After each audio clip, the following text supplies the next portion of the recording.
Hello everyone. In this video, I'll explain how to fix pending transactions on Coinbase. A pending transaction usually means the network is taking longer to confirm your transfer, which can happen during times of high activity or if you chose a lower network fee. The first step is to check the status of your transaction inside the Coinbase app or website. Tap on the transaction in your activity history, and you'll see details including the network confirmation status.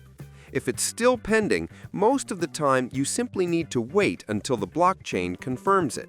However, if it's been pending for a very long time, you may need to cancel and resend the transaction with a higher fee. Keep in mind, not all transactions can be canceled once broadcasted. Another tip is to double-check that you sent to the correct network and wallet address. If everything is correct, patience is key. Pending transactions usually clear on their own. If the issue seems stuck, you can contact Coinbase support through the Help section for further assistance. Subscribe the channel for more videos.